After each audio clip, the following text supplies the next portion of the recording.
O estudo da ancestralidade africana é fundamental para compreendermos a nossa história e identidade enquanto povo brasileiro.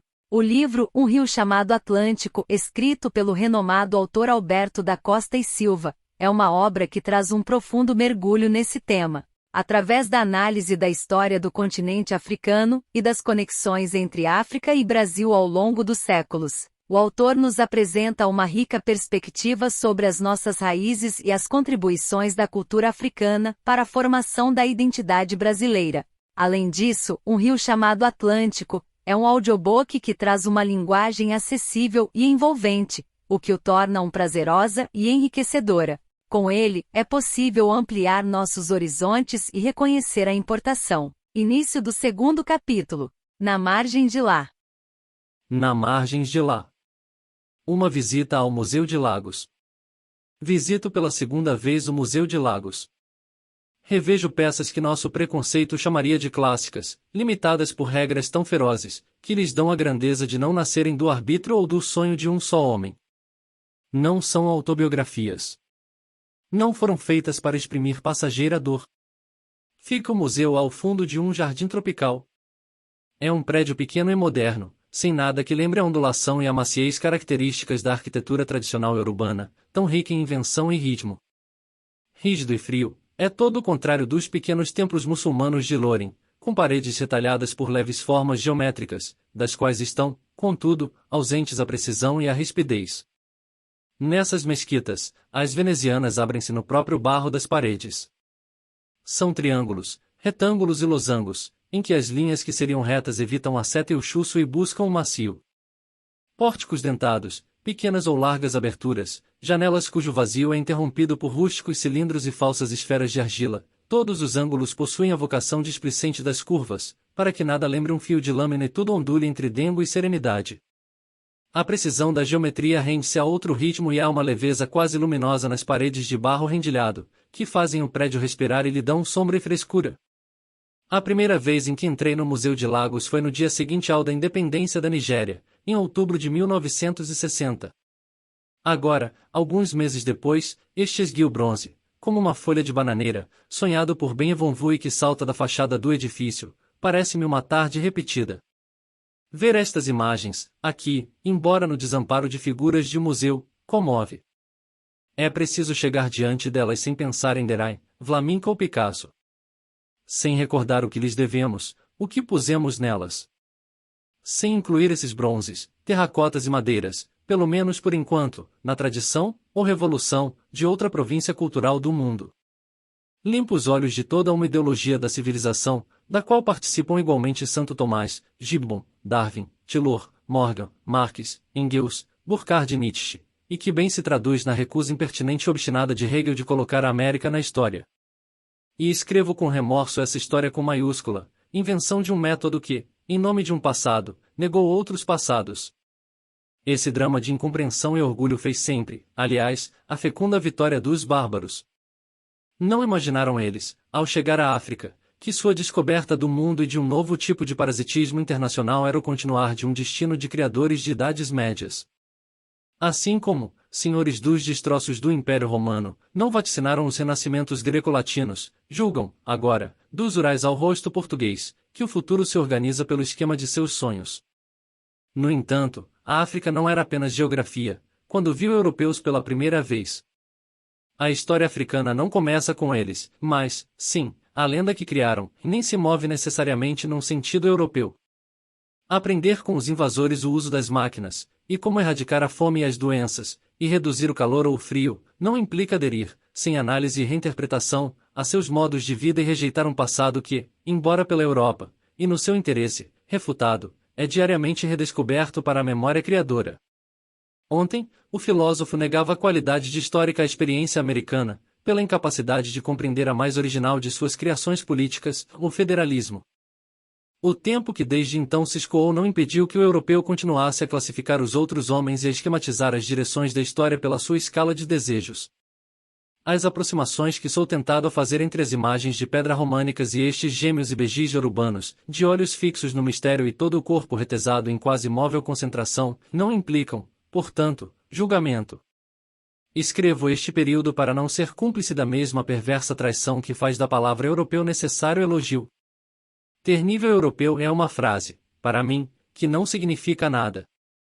A nossa arquiavó, que erguia a beleza do barro marajoara, está mais distante da desarte realista europeia do que a lebre lunar, que mata a fome do Buda, da lebre comum. Passo a mão nestas portas lavradas, em guerreiros, felinos, homens alcançando o alto dos coqueiros, mulheres com potes à cabeça. Ausculto esses longos tambores cravejados de cavaleiros e infantes, de mães amamentando, de lagartos, tartarugas e palmeiras. Sinto a força enorme da beleza que nasce de um ritual coletivo, diante dessas peças que, em seus dias, adornaram passos sobais e viram passar por elas reis de trajes coloridos, com seus passos de deuses. Não encontro aqui nenhum pilar exuberantemente coberto por placas de metal em relevo, como os que existiam no antigo palácio do Obá de Benim. Mas bastam estas poucas imagens em bronze, fique a palavra útil, embora sejam em sua quase totalidade moldadas numa liga de cobre, zinco e chumbo, para não só me assombrar, mas também devolver-me a visão do palácio destruído. Apesar do impacto dos métodos de produção europeus, as confrarias de escultores continuam vivas no Benim.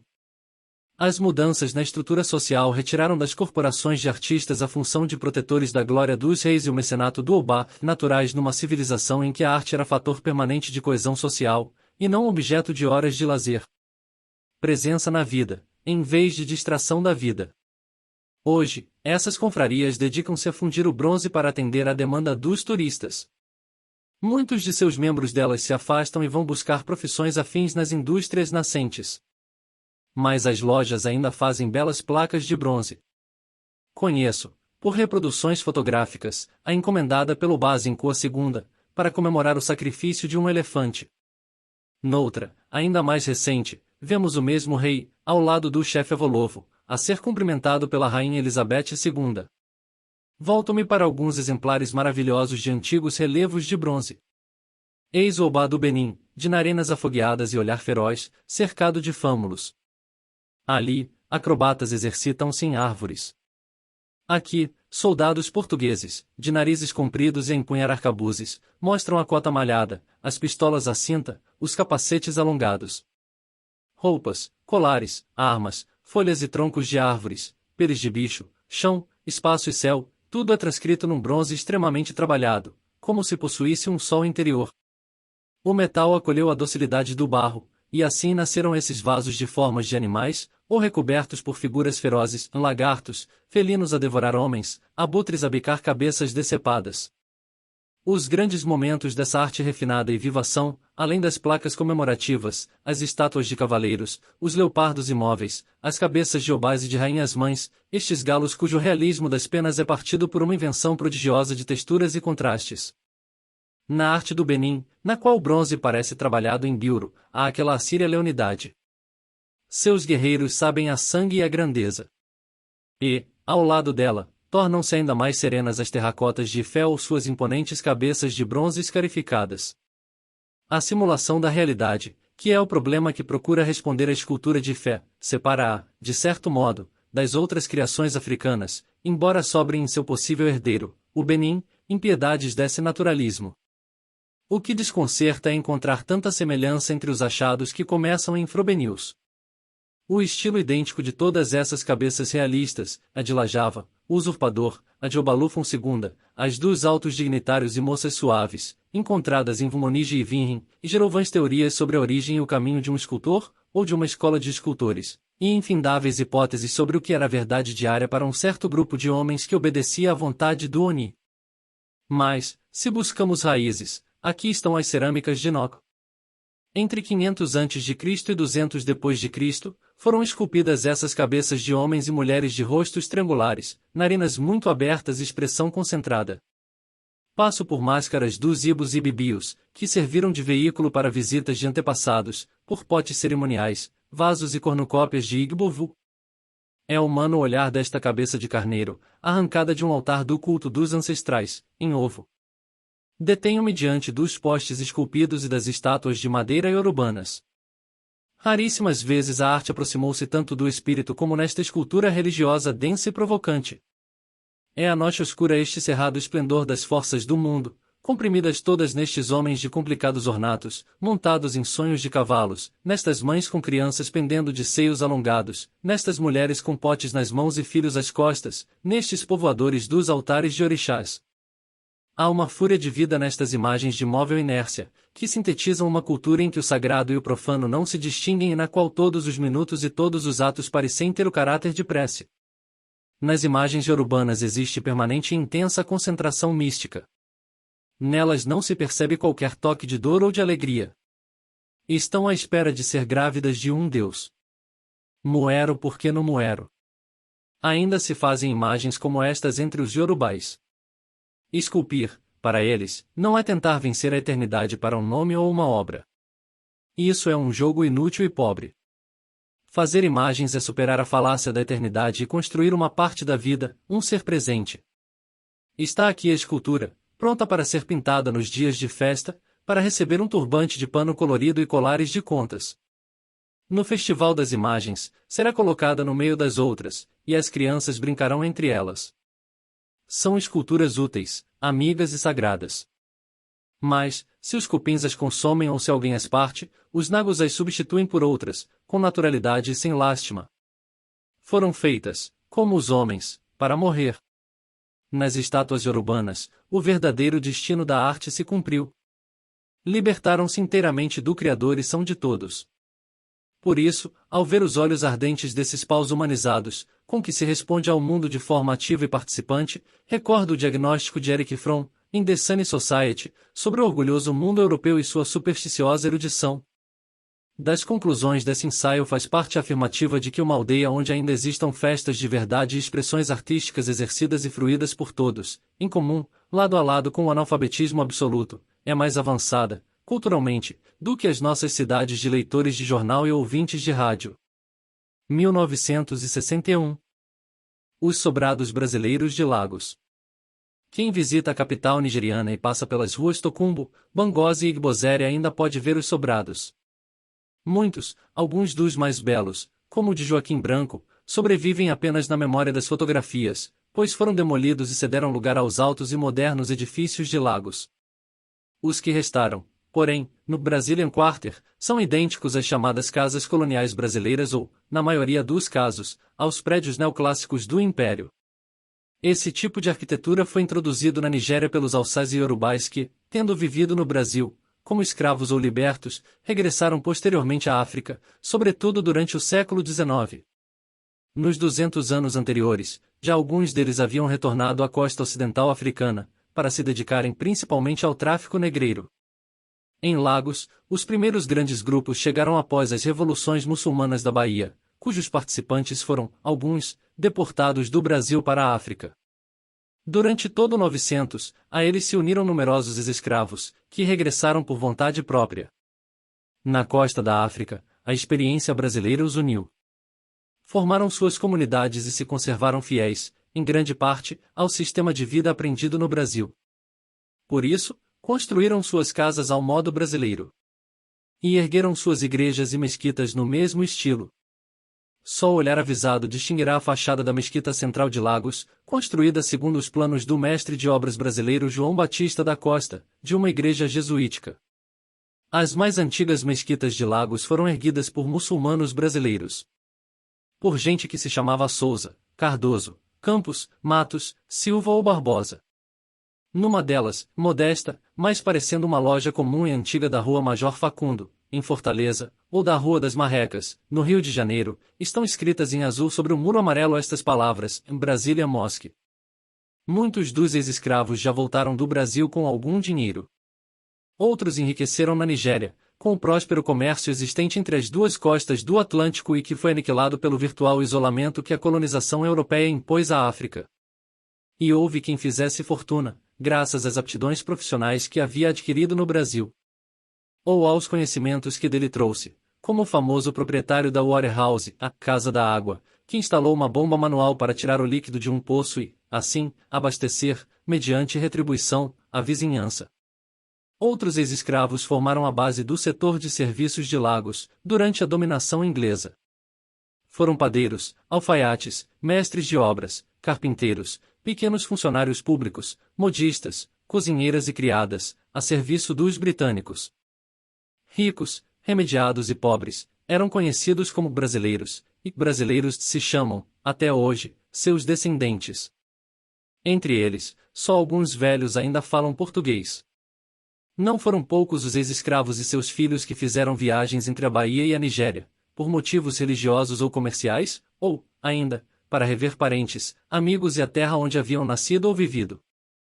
Nos primeiros dias do século XX, por exemplo, Nina Rodrigues fez traduzir cantos de candomblé por Lourenço Cardoso, natural de Lagos, onde era professor, comerciante e comissionista. Lourenço Cardoso estava em Salvador, em comércio de produtos africanos e morava em Lagos, na rua Bangose. Essas constantes viagens contribuíram para avivar na Bahia a marcante presença nigeriana e, na Nigéria, a influência brasileira. O fenômeno não foi apenas nigeriano. Também os brasileiros do Togo e do Daomé construíram sobrados neoclássicos, e até hoje comem cocadas, muquecas de peixe com pirão de farinha de mandioca, cozido, feijão de leite, feitos à maneira do Brasil.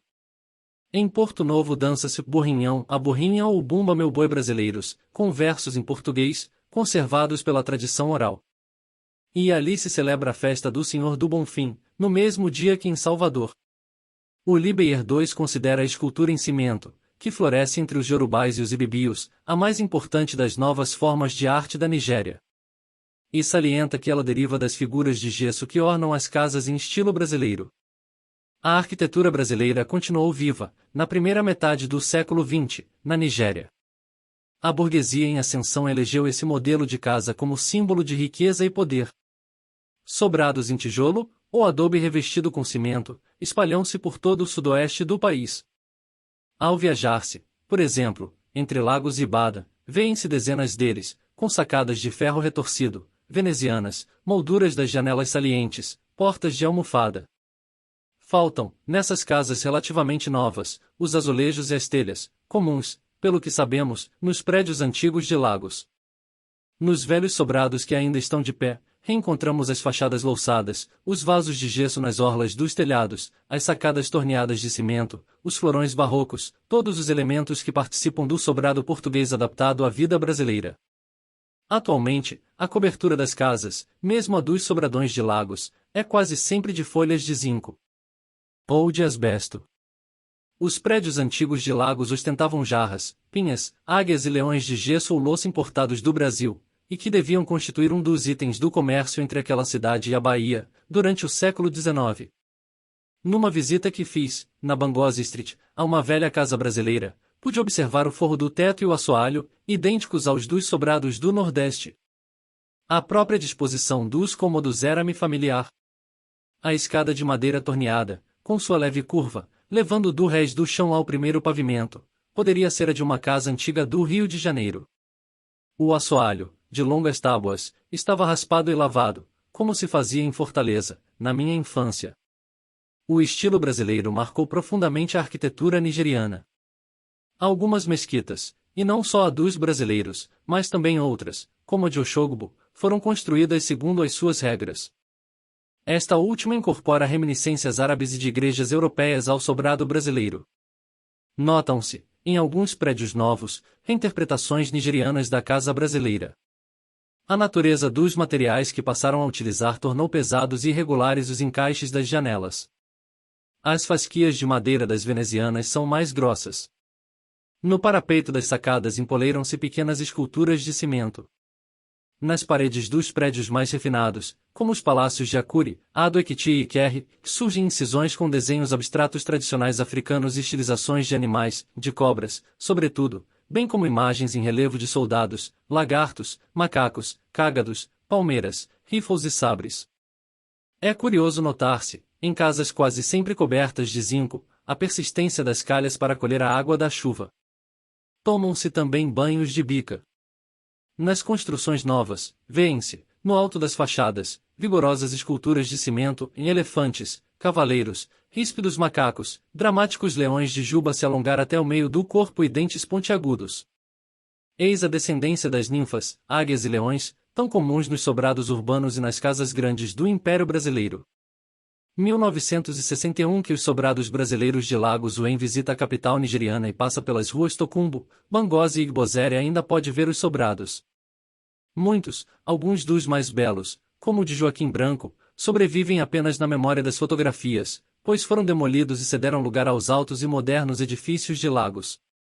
Os que restaram, porém, no Brazilian Quarter, são idênticos às chamadas casas coloniais brasileiras. Ou, na maioria dos casos, aos prédios neoclássicos do Império. Esse tipo de arquitetura foi introduzido na Nigéria pelos Hausás e Yorubás que, tendo vivido no Brasil, como escravos ou libertos, regressaram posteriormente à África, sobretudo durante o século XIX. Nos 200 anos anteriores, já alguns deles haviam retornado à costa ocidental africana, para se dedicarem principalmente ao tráfico negreiro. Em Lagos, os primeiros grandes grupos chegaram após as revoluções muçulmanas da Bahia, cujos participantes foram, alguns, deportados do Brasil para a África.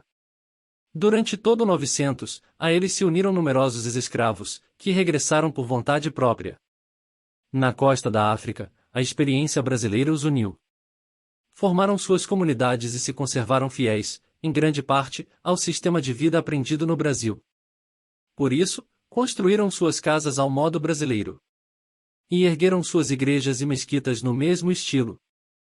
Só o olhar avisado distinguirá a fachada da Mesquita Central de Lagos, construída segundo os planos do mestre de obras brasileiro João Batista da Costa, de uma igreja jesuítica.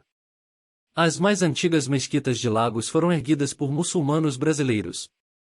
Por gente que se chamava Souza, Cardoso, Campos, Matos, Silva ou Barbosa. Numa delas, modesta, mas parecendo uma loja comum e antiga da Rua Major Facundo, em Fortaleza, ou da Rua das Marrecas, no Rio de Janeiro, estão escritas em azul sobre o muro amarelo estas palavras, em Brasília Mosque. Muitos dos ex-escravos já voltaram do Brasil com algum dinheiro.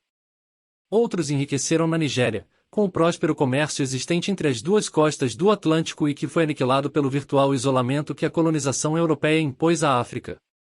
E houve quem fizesse fortuna, graças às aptidões profissionais que havia adquirido no Brasil. Ou aos conhecimentos que dele trouxe, como o famoso proprietário da Waterhouse, a Casa da Água, que instalou uma bomba manual para tirar o líquido de um poço e, assim, abastecer, mediante retribuição, a vizinhança. Outros ex-escravos formaram a base do setor de serviços de Lagos, durante a dominação inglesa.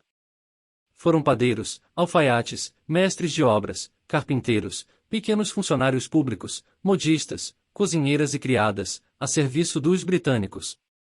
Ricos, remediados e pobres, eram conhecidos como brasileiros, e brasileiros se chamam, até hoje, seus descendentes. Entre eles, só alguns velhos ainda falam português. Não foram poucos os ex-escravos e seus filhos que fizeram viagens entre a Bahia e a Nigéria, por motivos religiosos ou comerciais, ou, ainda, para rever parentes, amigos e a terra onde haviam nascido ou vivido.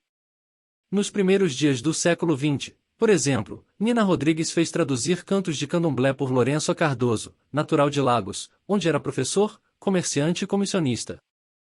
Lourenço Cardoso estava em Salvador, em comércio de produtos africanos e morava em Lagos, na rua Bangozi. Essas constantes viagens contribuíram para avivar na Bahia a marcante presença nigeriana e, na Nigéria, a influência brasileira. O fenômeno não foi apenas nigeriano. Também os brasileiros do Togo e do Daomé construíram sobrados neoclássicos, e até hoje comem cocadas, muquecas de peixe com pirão de farinha de mandioca, cozido, feijão de leite, feitos à maneira do Brasil. Em Porto Novo dança-se o borrinhão, a borrinha ou o bumba meu boi brasileiros, com versos em português, conservados pela tradição oral. E ali se celebra a festa do Senhor do Bonfim, no mesmo dia que em Salvador. O Libeyer II considera a escultura em cimento, que floresce entre os Yorubás e os Ibibios, a mais importante das novas formas de arte da Nigéria. E salienta que ela deriva das figuras de gesso que ornam as casas em estilo brasileiro. A arquitetura brasileira continuou viva, na primeira metade do século XX, na Nigéria. A burguesia em ascensão elegeu esse modelo de casa como símbolo de riqueza e poder. Sobrados em tijolo, ou adobe revestido com cimento, espalham-se por todo o sudoeste do país. Ao viajar-se, por exemplo, entre Lagos e Bada, vêem-se dezenas deles, com sacadas de ferro retorcido, venezianas, molduras das janelas salientes, portas de almofada. Faltam, nessas casas relativamente novas, os azulejos e as telhas, comuns, pelo que sabemos, nos prédios antigos de Lagos.